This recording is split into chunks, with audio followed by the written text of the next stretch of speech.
UNEB urges secondary schools to register their learners with correct data, and heavy downpour displaces over 50 households in Adjumani district. This is what to expect tonight in the NILEcast News Bulletin. A very good evening, viewer. This is the NILEcast on your West Nile Television, where we give you the daily news bulletins of the day, every day from 7 p.m. to 8 p.m. My name's Ukumringa Christine, but first, the headlines. In the headlines tonight, stakeholders engage over the progress of rehabilitating Alwi Nebi Road.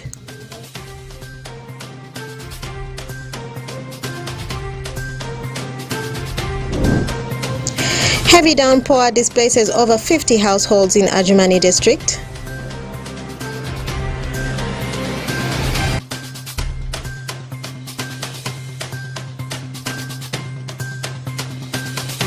And Moyo district is ready for mineral exploitation within the district. This and more in the NILEcast News Bulletin.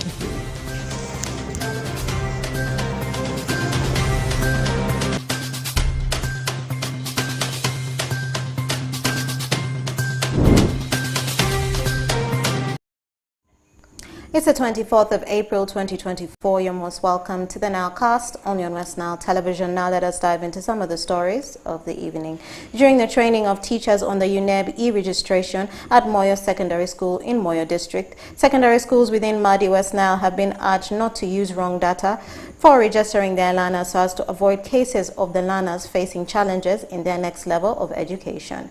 Okumu Dominic reports. The training brought in head teachers, Director of Studies and Information and Communication Technology teachers in the districts of Obongi and Moyo to build up their capacity so as to allow them register their learners with the examination board. Mr. Sebuira Joseph, a staff of Uganda National Examination Board, who was the facilitator during the training, said the training is to ensure that no learner is registered using wrong data and then get problems in their next level of education, adding that UNEB uses all the data captured during registration to plan for activities such as administration of examination and how many scouts will be sent to monitor different examination centers, among others. He therefore appealed to the schools to use supportive documents such as national identity cards and birth certificates so as to avoid assumption and future problems. We don't want a child to be registered using wrong data and then get problems at, for example, Senior 6 in the next exam. So we use this opportunity to tell them how crucial. The other thing is we use the data we have gathered to plan for all other activities of UNEB, like examination administration. When we are sending question papers to schools, how do you plan for a sitting center? How many question papers do you send? All of that is based on registration data. Mr. Iranya Moses Vuni, the head teacher Lefo Receipt Secondary School, who doubles as the treasurer for Association of Head Teachers Moyo branch, said they had failed to pick up with the registration because they didn't have the software for registering the learners, and urged the schools to start their registration processes early so as to avoid paying fines for late registration of learners, since UNEB has only given a very short period for the registration of the learners. I hope within these remaining few days we should be able to capture their information, even if the registration is to continue during holidays, especially photographs and their PLE information results and then their choices after Senior 4.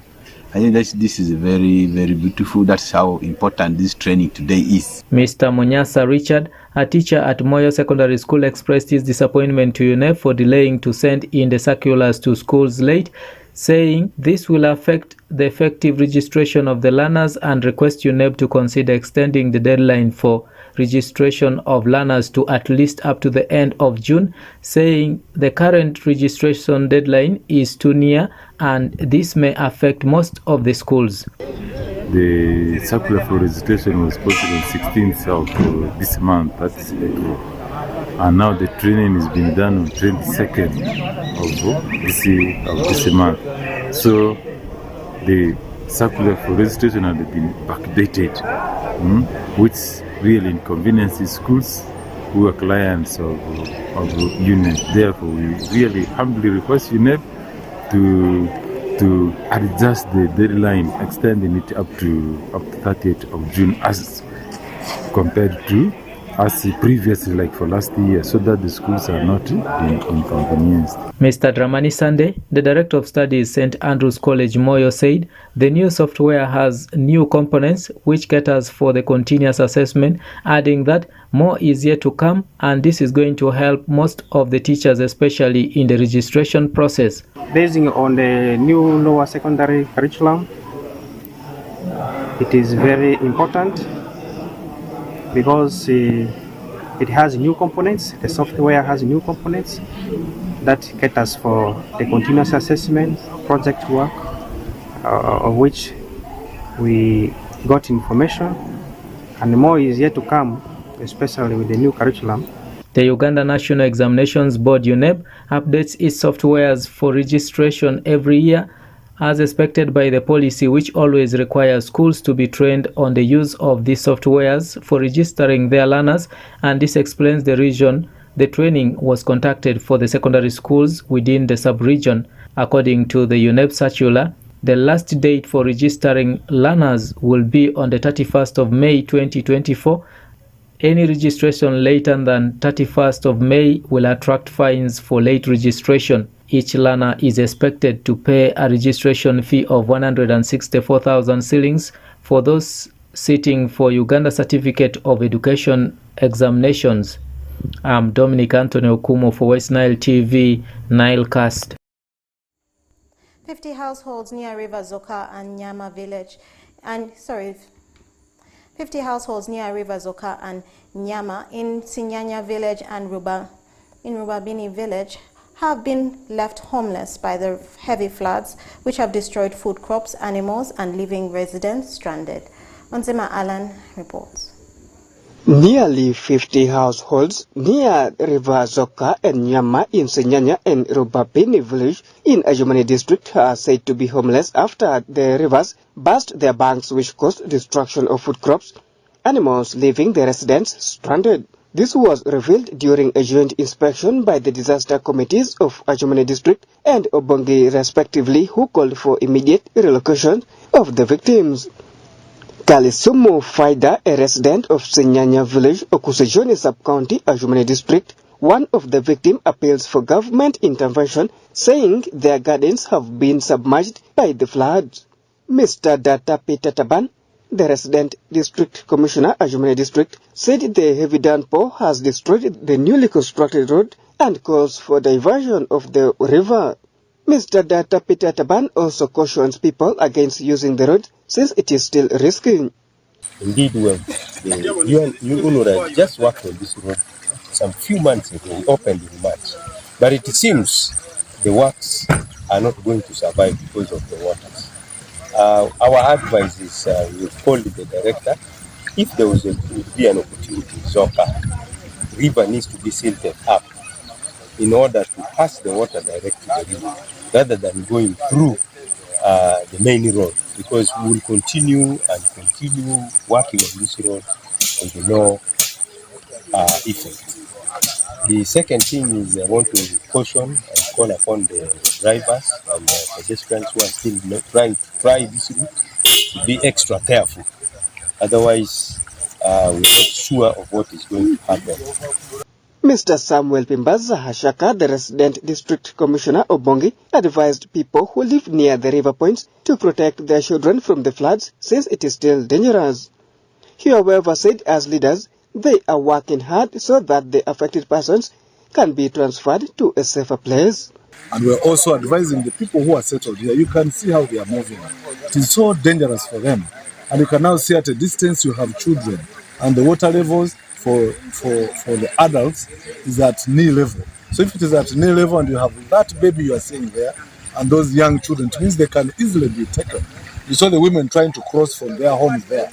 They are almost being taken by the water. So as a leadership of the two districts, we also need to work out a way of evicting these people from these, flooded areas. Otherwise, we might end up with a disaster. This is the first time River Zoka and Nyama have submerged, destroying food crops, households, and creating channel along Obongi Ajumani Highway. Peace Ushoki, Njima Alan, West Nile Television, Nilecast.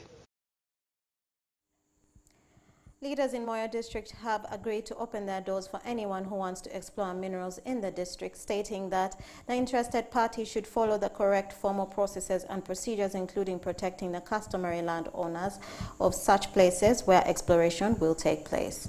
Okumu Dominic reports. The closed-door meeting involved the key district leaders ranging from the resident district commissioner, the local council 5 chairman, the chief administrative officer, the leadership of Meto sub-county, the representatives of Linsec Company, and the representatives of the cultural leaders from Meto sub-county, among others, to discuss the operation of Linsec Company in Meto sub-county without the authority of the concerned leaders within the district. Honorable Anyama Williams, the chairman local council 5 Moyo, who doubles as the chair of the meeting, said the leaders in Moyo district have agreed to open their doors for anyone who wants to explore minerals in the district, but their concern is such people need to follow the correct formal processes and procedures to conduct their businesses within the district, including protecting the customary owners of the land where such activities are to take place. We, the leaders from Moyo district, have agreed that to open our doors to anybody who wants to undertake mineral exploration in the district. We have no objection, but our concern is the correct formal processes and procedures must be followed, including protecting the people who are customary owners of those lands, because the project area proposed by Linsec covers 69.3 square kilometers of land. This is not a small piece of land. This is a huge area. Now, what is the protection of the people who are owners of this land? Mr. Gore Goffin, the resident district commissioner Moyo, said there are procedures to be followed by whoever wants to do business in the district, including having an introduction letter from the Ministry of Energy and Mineral Development, which will then give a go-ahead for the district leaders to engage the community members in such an area through meetings so as to allow them welcome the activities.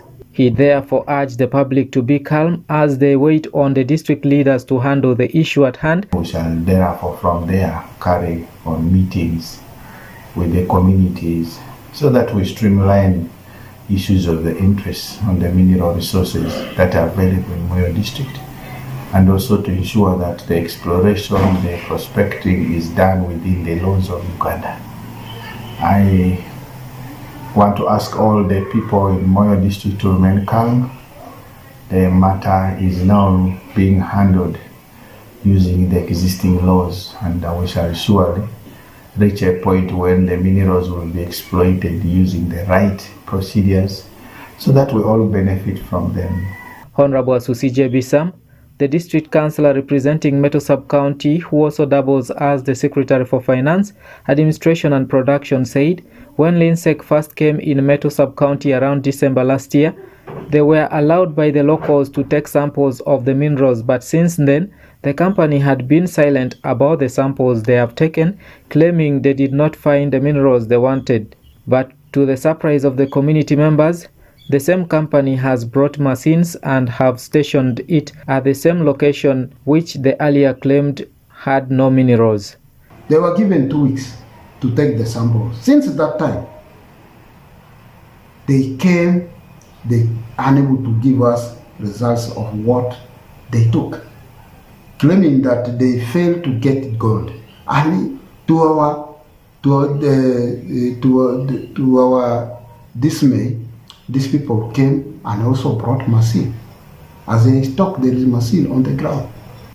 According to information obtained from Meto sub-county, Linsec Company in December last year entered Meto sub-county, particularly Nyeri Hills, to conduct gold mining in the area without the knowledge and consent of the sub-county and the district authorities.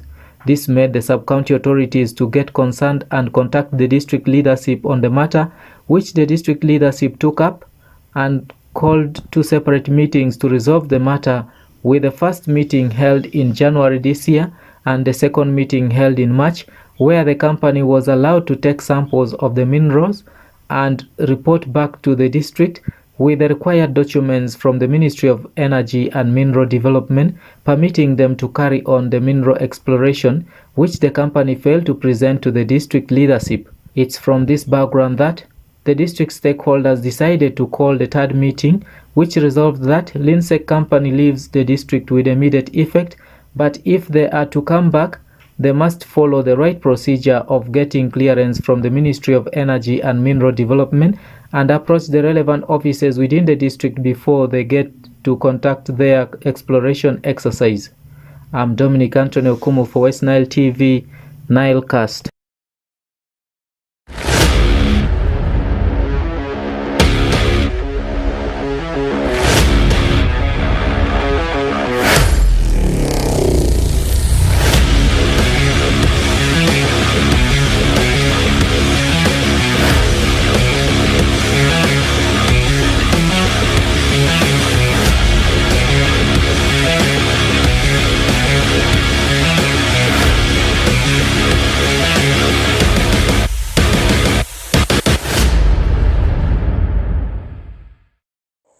Today is already 24th of April and the year is 2024. My name is Oraku Benson Pastore.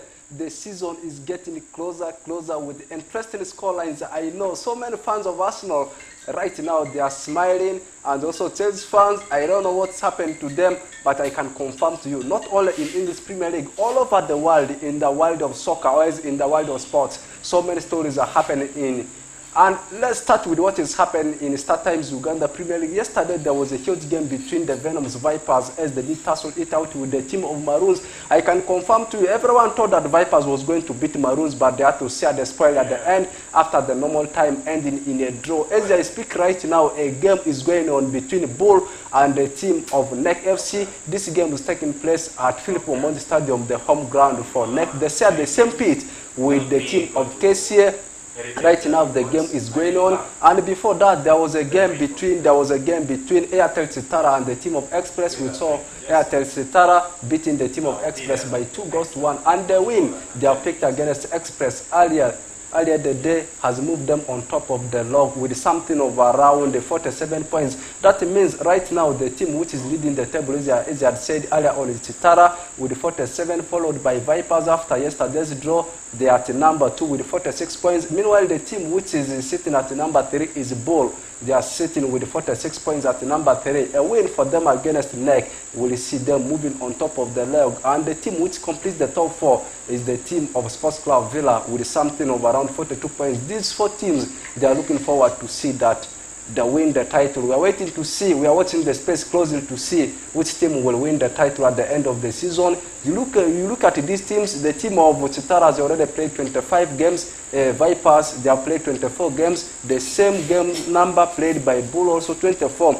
and Sports Club Villa, they have so far played 23 games. And we are waiting to see, as I said, what's in the space closing. Let's get to Europe and we'll talk about English Premier League. Yesterday, there was a London derby, a very big cracker between the team of Arsenal and Chelsea, where we saw Arsenal thrashing, humbling their neighbors by 5-0. First half ended by 1-0, a goal scored by Troza in the 4th minute. And then, written in second half, things ran riot on the side of Chelsea, and we saw a brace coming from their former player Kai Havertz, also a brace coming from Ben White. That is the reason as to why we saw the team of Arsenal beating, in fact, thrashing Chelsea by 5-0. Right now, the team which is leading the table is the team of Arsenal, followed by Liverpool, and then the third team on the log is Manchester City. And that one takes us to look at the games that are coming tonight.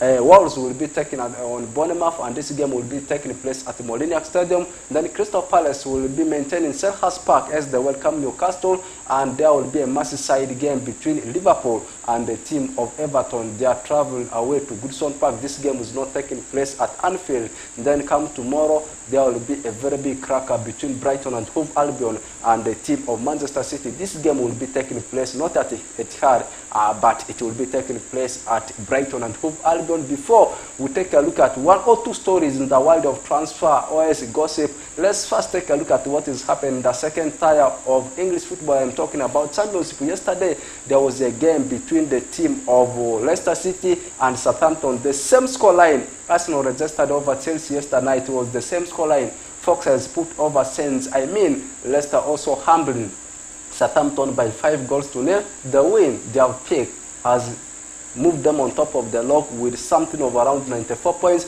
Second on the log is Leeds with 90 points. Third on the log is Ipswich Town with something of around 89 points. This is how the statistics looks. A win for Leicester in their next game will see them sealing the ticket to the top tier of English football, English Premier League, and a win for Ipswich. In fact, the battle, if Leicester City wins its next game, they will be crowned back to English Premier League, and the battle will be remaining between Leeds and Ipswich Town. Leeds, together with the Leicester City, they have so far played 44 games. That means 2 games only remaining for them to wind up the season. But for Ipswich Town, they have played 43 games. If they win their match at hand, they will move to second position above the team of Leeds. Let's finalize everything with what is happening in the world of transfer. I can confirm to you, Bayern Munich, as I talk right now, they are in contact with the manager of Austria, Ralf Rangnick. He became as a manager of Austria way back in 2022. That was after being sacked by Manchester United, and he has clearly come up saying that if Bayern is really interested in his signature, he's yet going to cook his mind. And also, apart from that, teams like Arsenal, Manchester City, they are very much interested in the signature of Newcastle midfielder and Brazilian Bruno Guimarães. Before actually he signed for the Magpies, he has been linked with a move to Arsenal. But right now, Arsenal together with Manchester City, they are battling for his signature. We are waiting to see which team will end up signing him, and also whether Newcastle will be in position to pave way for him to join any other club. That one brings us to the end of today's edition of NILE Sports News. It has been me, Benson Pastore. Let's link up again tomorrow. Tomorrow is Thursday. Still, I will be in the studios of West Nile Television to give you what transpires in the world of sports.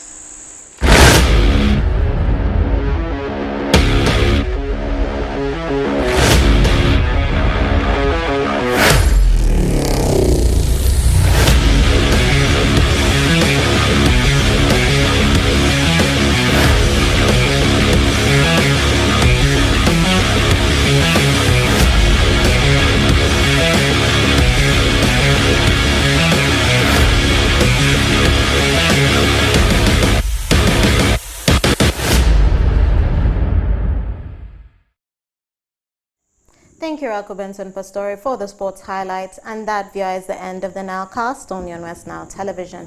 Thank you always for taking the time to be with us from the beginning of the Nilecast to the end of the Nilecast only on West Nile Television.